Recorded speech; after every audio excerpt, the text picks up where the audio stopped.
ಎಲ್ರಿಗೂ ನಮಸ್ಕಾರ. ಕರ್ನಾಟಕ ಸ್ಪೆಷಲ್ ನಾಟಿ ಮಟನ್ ಬಿರಿಯಾನಿ ಮಾಡೋಣ. ಇಂಗ್ರೀಡಿಯೆಂಟ್ಸ್ನ ನೋಡ್ಕೊಳ್ಳಿ. ಮೊದಲನೇ ಸ್ಟೆಪ್ಪು, ನಾವಿಲ್ಲಿ ತೋರಿಸಿರೋವಂಥ ಇಂಗ್ರೀಡಿಯೆಂಟ್ಸ್ನೆಲ್ಲ ನೀವು ಒಂದು ಬೌಲ್ಗೆ ಹಾಕ್ಕೊಂಡು ಸುಡುವಂಥ ಬಿಸಿನೀರು ಹಾಕ್ಕೊಂಡು ನೆನೆಸ್ಕೋಬೇಕಾಗತ್ತೆ. ಸೊ ಇದನ್ನೆಲ್ಲ ನೀವು ನೋಟ್ ಮಾಡ್ಕೊಳ್ಳಿ. ಇಲ್ಲಿ ತೋರಿಸಿರೋಂಥ ಎಲ್ಲ ಇಂಗ್ರೀಡಿಯೆಂಟ್ಸು ಬಹಳ ರುಚಿ ಕೊಡುತ್ತೆ ಬಿರಿಯಾನಿಗೆ. ಇದೇ ಮೇಯ್ನ್ ಮಸಾಲ ಆಗಿರುತ್ತೆ. ಸೊ ಇದನ್ನ ಒಂದೊಂದನ್ನೇ ನೀವು ಹಾಕ್ಕೊಂಡು ಬೌಲ್ನಲ್ಲಿ ಸುಡುವಂಥ ನೀರನ್ನ ಮೊದಲೇ ಕಾಯಿಸ್ಕೊಳ್ಳೋಕೆ ಇಟ್ಕೊಂಡು ಇದಕ್ಕೆ ಹಾಕಿ ಮುಚ್ಚಿಟ್ಬಿಡಿ. ನೀವು ಇದನ್ನು ಮುಚ್ಚಿಡೋಷ್ಟರಲ್ಲಿ ನೀವು ಬೇರೆ ಅಡುಗೆಗಳನ್ನೆಲ್ಲ ನೀವು ಮಾಡ್ಕೋಬೋದು. ಅಷ್ಟೊತ್ತಿಗೆ ಇದು ಫ್ಲೇವರ್ಸ್ನ ಅರೋಮಾನೆಲ್ಲ ಬಿಟ್ಕೊಳ್ಳುತ್ತೆ. ಈಗ ಎರಡನೇ ಸ್ಟೆಪ್ ಬಂದು, ನೀವು ಕುಕ್ಕರ್ನಲ್ಲಿ ಅರ್ಧ kg ಮಟನ್ ತೊಗೊಂಡು ಅದಕ್ಕೆ ಉಪ್ಪು ಮತ್ತು ಅರಿಶಿಣ ಹಾಕಿ ಅದು ಮುಳುಗುವಷ್ಟು ನೀರು ಹಾಕಿ ನೀವು 2 ಕೂಗಿಸ್ಕೋಬೇಕಾಗತ್ತೆ. ನಾನಿಲ್ಲಿ ನಾಟಿ ಮಟನ್ ತೊಗೊಂಡಿರೋದ್ರಿಂದ ನಾನು ಒಂದೇ ಕೂಗಿಸ್ಕೋತಾ ಇದ್ದೀನಿ. ಸೊ ಈಗ ಸ್ಟವ್ ಹಚ್ಚಿ ನೀವು ಮುಚ್ಚಳವನ್ನು ಮುಚ್ಚಿ ನೀವು 1 ವಿಸಿಲ್ನ ಅಥವಾ 2 ವಿಸಿಲ್ನು, ನೀವು ಮಟನ್ನು ಏನಾದರೂ ಸ್ವಲ್ಪ ಬಲ್ತಿರೋದಾದರೆ 4 ರಿಂದ 5 ವಿಸಿಲ್ ಬೇಕಾಗತ್ತೆ. ಬಟ್ ಇಲ್ಲಿ ನಾಟಿ ಮಟನ್ ಆಗಿರೋದ್ರಿಂದ ನಾನು ಒಂದೇ ವಿಸಿಲ್ ತೊಗೋತಾ ಇದ್ದೀನಿ. ಈಗ ಮೂರನೇ ಸ್ಟೆಪ್ ಬಂದು, ನೀವು ಒಂದು ಬಾಣಲಿನಲ್ಲಿ ಒಂದು 4 ಸ್ಪೂನ್ ಎಣ್ಣೆ ಹಾಕ್ಕೊಂಡು ಇಲ್ಲಿ ನಾನು ತೋರಿಸಿರೋ ಥರ ಹಸಿಮೆಣಸಿನ್ಕಾಯಿ, 1 ಇಡಿ ಪುದೀನ ಸೊಪ್ಪು, 1 ಇಡಿ ಕೊತ್ತಂಬರಿ ಸೊಪ್ಪು ಮತ್ತು 1 ಇಡಿ ಮೆಂತ್ಯ ಸೊಪ್ಪನ್ನ ಹಾಕ್ಕೊಂಡು ನೀವು ರೋಸ್ಟ್ ಮಾಡ್ಕೋಬೇಕಾಗತ್ತೆ.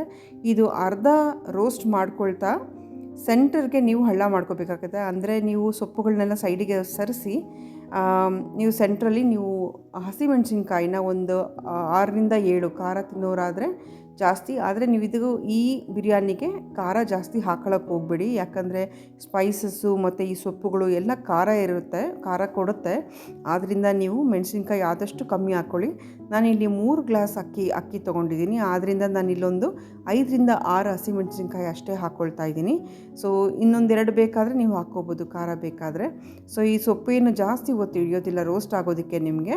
ಸೊ ಈ ಥರ ಬಾಡಿಸ್ಕೊಳ್ಳಿ, ಪರವಾಗಿಲ್ಲ. ನೀವೇನು ಇದನ್ನು ಕಟ್ ಮಾಡ್ಕೋಬೇಕಂತ ಏನಿಲ್ಲ. ಸೊ ಬಾಡಿಸ್ಕೊಳ್ಳಿ. ಸೊ ಇದು ನಂದು ಮೆಣಸಿನ್ಕಾಯಿ ಇಲ್ಲಿ ಒಂಚೂರು ಖಾರ ಕಮ್ಮಿ ಇದೆ. ಸೊ ನಾನು ಇನ್ನೊಂದೆರಡು ಎಕ್ಸ್ಟ್ರಾನೇ ಹಾಕ್ಕೊಂಡಿದ್ದೀನಿ.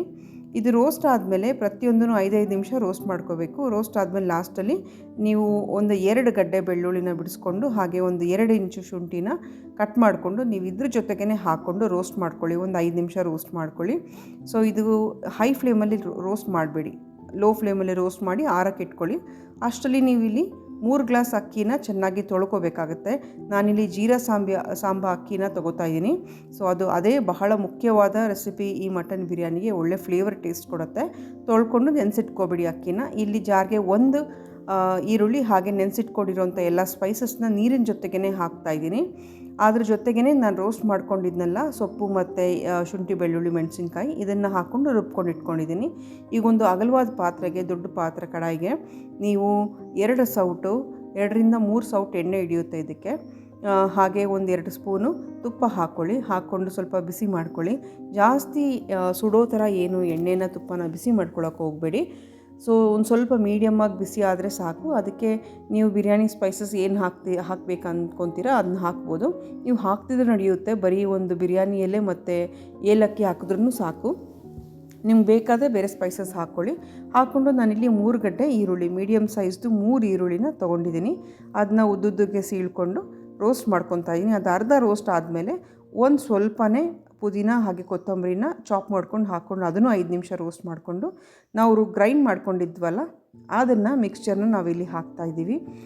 ಇದು ಬಹಳ ಇಂಪಾರ್ಟೆಂಟ್ ಆಗುತ್ತೆ ಈ ಪ್ರೋಸೆಸ್ಸು. ಇದನ್ನು ಸ್ವಲ್ಪ ಎಣ್ಣೆ ಬಿಡೋವರೆಗೂ ನೀವು ರೋಸ್ಟ್ ಮಾಡ್ಕೋಬೇಕಾಗತ್ತೆ. ಒಂಚೂರು ಮುಚ್ಕೊಂಡು ಒಂದು 2 ರಿಂದ 3 ನಿಮಿಷ ಮುಚ್ಕೊಂಡು ರೋಸ್ಟ್ ಮಾಡ್ಕೊಳ್ಳಿ. ಅಷ್ಟರಲ್ಲಿ ನಾವು ಮಟನ್ ಬೆಂದಿದೆಯಾ ಅಂತ ನೋಡೋಣ. ನೋಡಿ, ಮಟನ್ ಈ ಥರ ಒಂದೇ ವಿಸಿಲ್ ನಾನು ಹಾಕ್ಕೊಂಡು ಬೇಯಿಸ್ಕೊಂಡಿರೋದು. ಸೊ ನಾಟಿ ಮಟನ್ ಚೆನ್ನಾಗಿ ಬೆಂದಿದೆ.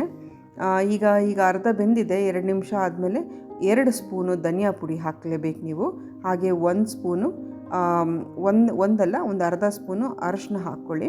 ಸೊ ಇಲ್ಲಿ ಧನಿಯಾ ಪುಡಿ ಜಾಸ್ತಿ ಬೇಕಂತವರು, ಆ ಫ್ಲೇವರ್ ಇಷ್ಟಪಡೋರು 3 ಸ್ಪೂನ್ ಹಾಕ್ಕೋಬೋದು. ನಂದು ಚಮಚ ಚಿಕ್ಕದಾಗಿರೋದ್ರಿಂದ ನಾನು 3 ಸ್ಪೂನ್ ಧನಿಯಾ ಪುಡಿ ಹಾಕೋತಾ ಇದ್ದೀನಿ. ಆ ಮೆಜರ್ಮೆಂಟ್ ಸ್ಪೂನ್ ನೀವು ನೋಡ್ಕೋಬೋದು. ಇದೊಂದು 5 ನಿಮಿಷ ರೋಸ್ಟ್ ಆದಮೇಲೆ ಎಣ್ಣೆಯಲ್ಲಿ ನೀವು ಮಟನ್ನ ಏನು ಬೇಯಿಸಿಕೊಂಡಿದ್ದೀರಾ ಅದನ್ನು ನೀರು ಸಮೇತ ಹಾಕ್ಕೊಳ್ಳಿ. ಇನ್ನೊಂದಷ್ಟು ನೀರನ್ನ ನೀವು ಕಾಯಿಸಿಕ್ಕೊಂಡಿರಬೇಕು. ಆಲ್ರೆಡಿ ಮುಂಚೆನೇ ಕಾಯಿಸಿಕ್ಕೊಂಡು ನೀವು ನೀರನ್ನ ಅಡ್ಜಸ್ಟ್ ಮಾಡ್ಕೊಂಡು ಹಾಕ್ಕೊಳ್ಳಿ. ಇಲ್ಲಿ ನಾನು ಯೂಶ್ವಲಿ 1 ಗ್ಲಾಸ್ ಅಕ್ಕಿಗೆ 2 ಗ್ಲಾಸ್ ನೀರು ಅಂತಲೇ ಮೆಷರ್ಮೆಂಟ್ ಬರೋದು. ಆದರೆ ನಾನಿಲ್ಲಿ 1 ಗ್ಲಾಸ್ ಕಮ್ಮಿ ಹಾಕ್ಕೊಂಡಿದ್ದೀನಿ ನೀರನ್ನ.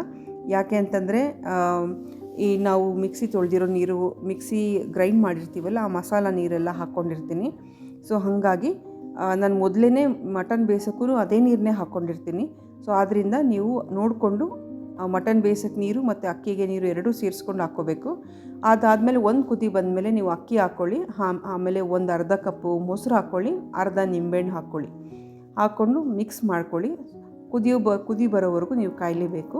ಕುದಿ ಬಂದಮೇಲೆ ಒಂದು ಸತಿ ನೀವು ನೀರಿನ ಫ್ಲೇವರ್ ಚೆಕ್ ಮಾಡಬೇಕು. ಉಪ್ಪು, ಖಾರ, ಹುಳಿ ಎಲ್ಲ ಕರೆಕ್ಟಾಗಿದೆಯಾ ಅಂತ ಚೆಕ್ ಮಾಡ್ಕೊಳ್ಳಿ. ಉಪ್ಪು ಶಾರ್ಟೇಜ್ ಬಂದರೆ ಹಾಕ್ಕೊಳ್ಳಿ. ಖಾರನೂ ಏನಾದರೂ ನಿಮಗೆ ಖಾರ ಆಮೇಲೆ ನಿಮಗೆ ಗೊತ್ತಾಗುತ್ತೆ, ಈಗ ಗೊತ್ತಾಗೋದಿಲ್ಲ. ಆ್ಯಕ್ಚುಲಿ ಕುಕ್ ಆದಮೇಲೆ ಅನ್ನ ಗೊತ್ತಾಗುತ್ತೆ. ನಾನೀಗ 20-25 ನಿಮಿಷ ಸ್ಲೋ ಫ್ಲೇಮಲ್ಲಿ, ವೆರಿ ಲೋ ಫ್ಲೇಮಲ್ಲಿ ಬೇಯಿಸ್ಕೊಂಡಿದ್ದೀನಿ. 20-25 ನಿಮಿಷ. ನೋಡಿ ಈಗ ಎಷ್ಟು ಚೆನ್ನಾಗಾಗಿದೆ. ಯೂಶಲಿ ಜೀರಾ ಸಾಂಬಾರ್ ಅಕ್ಕಿಗೆ ನೀರು ಕಮ್ಮಿ ಹಿಡಿಯುತ್ತೆ. ಸೊ ನೀರನ್ನು ಇವಾಗ 1 ಲೋಟಕ್ಕೆ 2 ಲೋಟ ನೀರು ಅಂತಂದರೆ ಒಂದು ಅರ್ಧ ಲೋಟ ಕಮ್ಮಿನೇ ಹಾಕ್ಕೋಬೇಕು ನೀವು ಜೀರಾ ಸಾಂಬಾರ್ ಅಕ್ಕಿಗೆ.